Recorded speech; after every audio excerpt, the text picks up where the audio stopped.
The rope bit into Margaret's wrists as her father shoved her toward the stranger. "She's yours now. 20 pounds, as agreed." The mountain man didn't even look at her. He counted out the coins with calloused hands, each clink echoing in the tavern like a death knell. Margaret's heart hammered. This was it. She'd been sold like livestock. "Get in the wagon," the man growled. Her mother didn't cry. Her brother smirked. Only her father showed any emotion, relief at his gambling debts being paid. The wagon lurched forward into the November cold of 1847.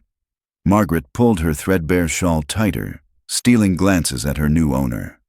He was massive. Broad shoulders, thick beard, hands that could snap her neck. Nothing like the men in town, nothing like anyone she'd ever seen. Except, no, impossible. "What's your name?" she whispered after an hour of silence. "Doesn't matter. Mine's Margaret. I know who you are." Her blood turned to ice. How did he know her? She studied his profile, the strong jaw, the scar above his left eyebrow. Something tugged at her memory, but the pieces wouldn't fit. The mountain loomed ahead, swallowing the sunset. 3 hours later, the cabin appeared. It was larger than she expected. 2 stories, smoke curling from the chimney, light glowing in the windows. Warm, inviting, wrong. Men like him didn't have homes like this. He jumped down, then reached for her. Margaret flinched. His jaw tightened, but he said nothing, just waited. Finally, she took his hand. It was warm, steady. Inside, a fire crackled. The main room was simple but clean, wooden furniture, bearskin rugs, shelves lined with books. Books. Her captor read. "Upstairs," he ordered. "First door on the right." Margaret's legs trembled as she climbed. This was it. Whatever he'd bought her for, it would happen now. She reached the door, her hand shaking on the handle. "Open it." She did. The room was filled with dresses, dozens of them, hanging on racks, folded in trunks. Silks, cottons, wools in every color. Shoes lined the wall. A vanity held brushes, ribbons, perfumes. "I don't understand," she breathed. He stepped past her, his presence filling the doorway. "Take off those rags." Margaret's stomach dropped. Here it was, the real reason. She backed against the wall, arms crossed over her chest. "Please." "You misunderstand." His voice was cold, but something flickered in his dark eyes. "Choose whatever fits. Burn what you're wearing. It's an insult to let you wear such things." "Why?" "Because you deserve better." He left, closing the door behind him. Margaret stood frozen. This made no sense. Men didn't buy women and give them dresses. They didn't. Her hands moved on their own, reaching for a deep blue wool dress. It was the most beautiful thing she'd ever touched. And if you're enjoying this story, hit that like button and subscribe. You won't believe where this is headed. 20 minutes later, Margaret descended the stairs. The dress fit perfectly. Too perfectly, as if it had been made for her. The mountain man stood by the fire, his back to her. When he turned, something crossed his face. Pain? Longing? It vanished before she could name it. "Better," he said simply. "Who are you?" "Someone who owed a debt." "To whom?" "Sit, eat." The table was set with bread, cheese, roasted meat, and vegetables. More food than Margaret had seen in months. Her family had been starving her, she realized, keeping her weak. She ate slowly, aware of his eyes on her, not leering, watching, waiting for something. "Why did you buy me?" she asked between bites. "Your father's been selling you for 3 years." The bread turned to ash in her mouth. "What?" "First time was to a factory owner in Manchester. I bought your contract and sent you home with money, claiming the factory burned down. Second time was to a brothel in London. I bought you again, told your family you'd escaped. This is the 3rd time." The room spun. "That's impossible. I never left home. I never—" "You were drugged. Each time I intercepted before you woke, returned you before you knew you'd been gone." Margaret's hands shook. the gaps in her memory. The days she'd lost, blamed on illness. Her father's sudden mood swings, flush with money, then desperate again. Why? The word came out broken. Because I made a promise once, a long time ago. To whom? He stood abruptly. There's a room prepared for you. Second door. Lock it if you wish. You're free to leave whenever you want. The contract. He pulled a paper from his coat and threw it into the fire. No longer exists. Wait, Margaret jumped up. You can't just... I don't understand any of this. You don't need to. Yes, I do. You've been saving me for 3 years and I don't even know your name. He paused at the stairs, his back rigid. Elijah. The name hit her like a physical blow. Elijah. No. That Elijah had been a scrawny boy with kind eyes and gentle hands. That Elijah had disappeared when she was 15, 12 years ago. That Elijah was probably dead, but the scar above the left eyebrow. Good night, Margaret. He was gone before she could speak. That night, Margaret lay in the softest bed she'd ever known, staring at the ceiling. Elijah. Her Elijah. The boy who'd shared his lunch when her family forgot to feed her, who'd taught her to read in secret, who'd held her hand once, just once, and promised he'd come back for her. Then he'd vanished. His family said he'd run off. Died, probably. Margaret had mourned him for years. Could this mountain man really be him? She rose before dawn, creeping through the cabin. Elijah's door was closed. She moved to the main room, searching for, what? Proof? Evidence? A shelf caught her eye. Between the books sat a small wooden bird, crudely carved. Her breath caught. She'd made that, given it to Elijah the day before he disappeared, told him it was a robin for hope. Her knees buckled. You're up early. Margaret spun. Elijah stood at the bottom of the stairs, fully dressed. In the morning light, she could see him clearly now. The eyes. Those were the same. Older, harder, but the same warm brown. It's you, she whispered. You're really him. His expression didn't change. Breakfast is ready. Don't. She crossed to him. The wooden bird clutched in her hand. Don't pretend. I know it's you, Elijah. Why didn't you tell me? Because it doesn't matter. Doesn't matter? You disappeared for 12 years. I thought you were dead. The boy you knew is dead. His voice was flat. I'm not him anymore. Then who are you? Someone who keeps his promises. That's all. He moved past her to the kitchen. Margaret followed, anger rising. You don't get to do this. You don't get to save me 3 times, give me dresses, burn my contract, and then act like we're strangers. We are strangers. He poured coffee with steady hands. You knew a 15-year-old boy. I'm not that person. What happened to you?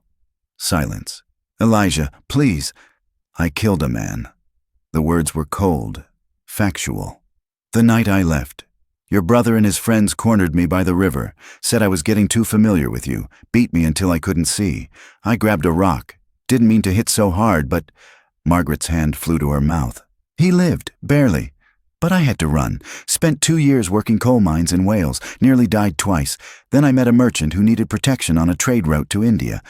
Spent 5 years there, making money however I could. Some of it legal, most of it not. He finally looked at her, and the pain in his eyes made her chest ache. I became someone you wouldn't recognize, someone you shouldn't know. But I made enough to come back, to keep my promise. What promise? That I'd protect you, that you'd never have to suffer because of your family again. Tears streamed down Margaret's face. You did all that? For me? I did it because I had to, because leaving you was the worst thing I've ever done, and I've done terrible things, Margaret. She reached for him. He stepped back. Don't. You don't know what these hands have done. I know they saved me. 3 times. That doesn't erase... I don't care. The words surprised her, but they were true. I don't care what you did. You came back. You kept your promise. You should care. You should leave. Take the dresses. Take money. Go somewhere your family can't find you. Start over. Is that what you want? The muscle in his jaw worked. What I want doesn't matter. It does to me. Margaret! A knock at the door shattered the moment. Elijah's entire body went rigid. Get upstairs, now! What? Now. The command in his voice sent her running. She crouched at the top of the stairs, peering through the railings. Elijah opened the door. Margaret's brother Thomas stood there, flanked by two rough-looking men. Well, well, Thomas sneered. Nice place you've got here. Must have cost a pretty penny. What do you want? My sister. Father's having regrets about the sale. Thinks maybe we sold her too cheap. The contract's fulfilled. She's mine. See? That's where you're wrong. Thomas pushed inside. Father's willing to buy her back for £50. No. Then we'll take her anyway. Thomas nodded to his companions. They drew knives. Elijah didn't move. You really want to do this? Hand her over, Mountain Man. We know she's here. What happened next took 3 seconds. Elijah grabbed the first man's wrist, twisted until bone cracked, and sent him crashing into the table. The second man lunged. Elijah sidestepped, drove an elbow into his spine, and dropped him like a stone. Thomas backed toward the door, eyes wide. You're insane! Tell your father if he comes near her again, I'll kill him. Elijah's voice was utterly calm. Tell him I know about the factory owner in Manchester, the one he's been blackmailing. Tell him I have documents that will see him hanged. And tell him Margaret is under my protection now. Permanently. Thomas fled, his companions limping after him. Elijah closed the door, then sagged against it. His hands were shaking. Margaret ran down the stairs. Are you hurt? I'm fine. This is what I meant. He looked at her, and the anguish in his face broke her heart. This is who I am now. Someone who hurts people. You protected me. I enjoyed it. The confession came out raw. I wanted to hurt them worse. That's what I've become. Margaret took his face in her hands, forcing him to look at her. You're the boy who shared his lunch, who taught me to read, who carved me a bird. And you're the man who saved me 3 times, who gave me beautiful dresses, who kept his promise. You're both, and I. She stopped, the words too big, too soon. But Elijah's eyes softened. You what? I'm glad you came back. His hand came up, hesitant, and touched her cheek. I never stopped thinking about you. Every terrible thing I did, every dark place I went, I thought about you, about getting back to you. Then why won't you let me stay? Because you deserve better than a killer living on a mountain. What if I don't want better? What if I just want you? Here's a question for you. Should Margaret stay with Elijah? Or should she take his offer and start fresh somewhere else? Let me know what you'd do in the comments. The next 3 weeks passed in strange domesticity. Elijah kept his distance, but Margaret refused to leave. She cooked, cleaned, and slowly drew him out. He taught her to chop wood. She taught him to laugh again. The hints came gradually. He hummed their old song while working. Called her Maggie once, then caught himself. Left the wooden bird where she'd see it.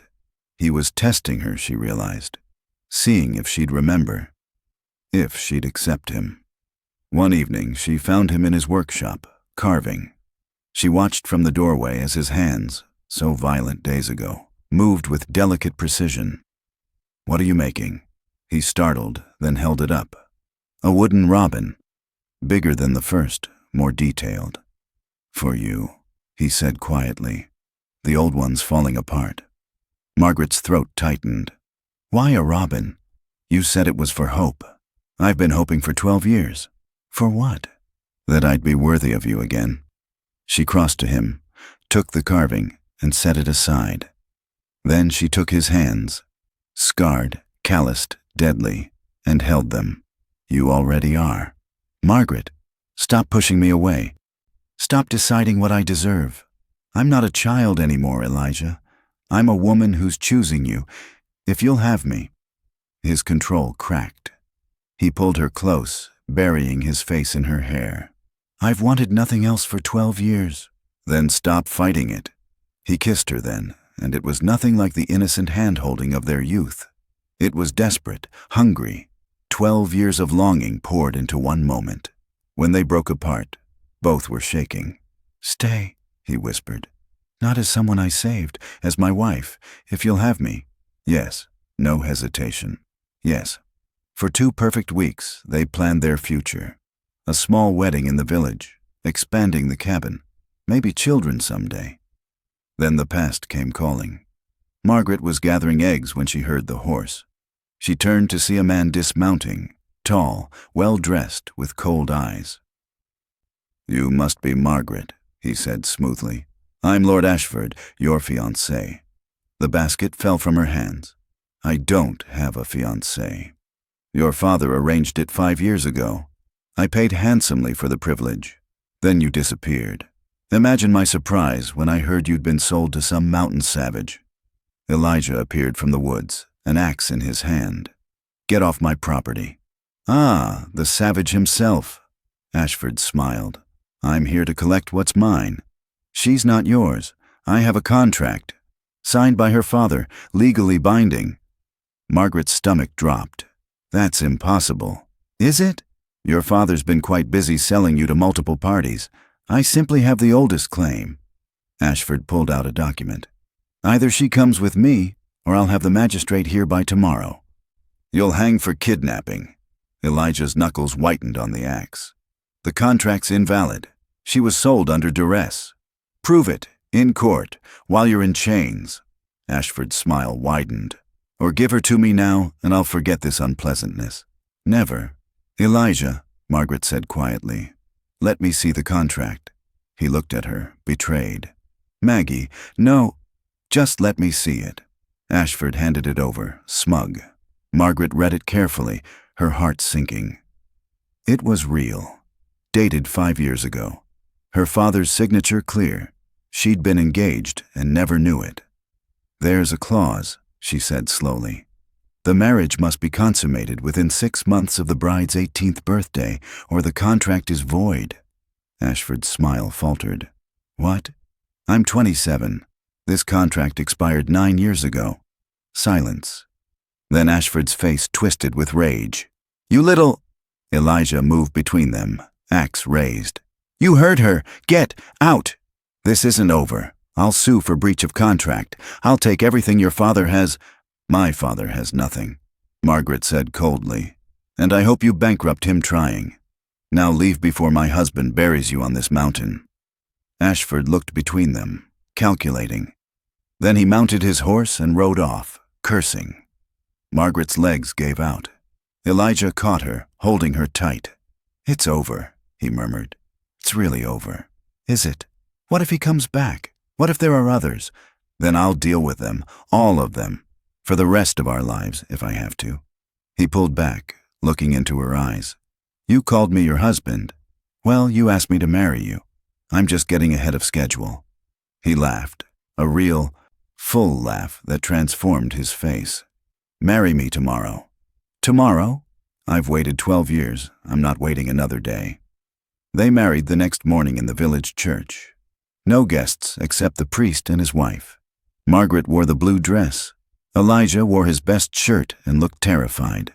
When the priest said, "You may kiss your bride," Elijah hesitated. "Still worried you're not worthy?" Margaret whispered. "Every day." "Good. Keep trying to be worthy. I'll keep choosing you anyway." He kissed her then, and the boy she'd loved, and the man he'd become, finally merged into one. That night, as they lay in bed, Margaret traced the scar above his eyebrow. "Tell me about India," she said. "It's a long story." "We have time." He smiled, pulling her closer. "We do, don't we? The rest of our lives. I still can't believe you stayed. After everything. Where else would I go? You're my home, Elijah. You always were." He held her tighter, and she felt wetness on her hair. Tears. "I thought I'd lost you," he whispered. "When I had to leave, I thought I'd never see you again. But you came back. You kept your promise." "I'd do it again, 1,000 times over." Margaret smiled in the darkness. "I know." 3 months later, Margaret's father appeared at their door. He was thin, haggard, desperate. "Please," he begged. "Ashford's ruined me. I have nothing. Your mother's sick. Your brother's in debtor's prison." Margaret looked at the man who'd sold her 3 times, who'd starved her, who'd never once protected her. She should hate him. Part of her did. But Elijah's hand was warm in hers, and she'd learned something about mercy. "There's a cottage in the village," she said quietly. "It's small. I'll pay the rent for 1 year, get Mother well, find honest work. After that, you're on your own." Her father stared. "You'd help me? After everything?" "I'm not doing it for you. I'm doing it so I can sleep at night." She squeezed Elijah's hand. "We both know what it's like to become someone you're not proud of. You have 1 year to become someone better." After he left, Elijah pulled her close. "You're a better person than me." "No, I just have a good teacher." She kissed him softly. "You came back from darkness. Maybe he can too. And if he can't, then at least we tried." That spring, Margaret discovered she was pregnant. Elijah cried when she told him. Great, heaving sobs of joy and terror. "I don't know how to be a father," he confessed. "You didn't know how to be a husband either. You're doing fine." "What if I mess it up? What if I'm like your father?" "You won't be." "You know why?" "Why?" "Because you're already worried about it. Bad fathers don't worry." Their daughter was born in December, during a snowstorm. She had Elijah's eyes and Margaret's stubborn chin. They named her Hope. As Elijah held his daughter for the first time, Margaret watched the last shadows leave his face. The boy and the man, finally at peace. "Thank you," he whispered. "For what?" "For seeing me. For staying. For giving me this." Margaret smiled. "Thank you for coming back, for keeping your promise, for loving me enough to become someone worthy." "I'm still not sure I am." "Then I'll keep reminding you." He looked at her, this woman who'd saved him as much as he'd saved her, and smiled. "Deal." Years later, when Hope asked how they met, Margaret and Elijah would exchange glances. "Your father bought me," Margaret would say. "And your mother saved me," Elijah would add. "That doesn't make sense." Hope would protest. "The best love stories never do," they'd say together.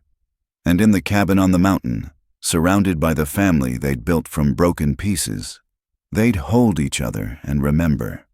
The boy who'd made a promise, the girl who'd waited, and the love that had survived 12 years, 3 sails, and a mountain of darkness to finally come home.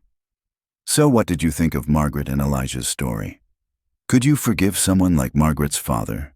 And would you have had the courage to stay like Margaret did? Drop your thoughts below. And if this story touched your heart, don't forget to like this video and subscribe for more incredible stories every week. Thanks for watching, and I'll see you in the next one.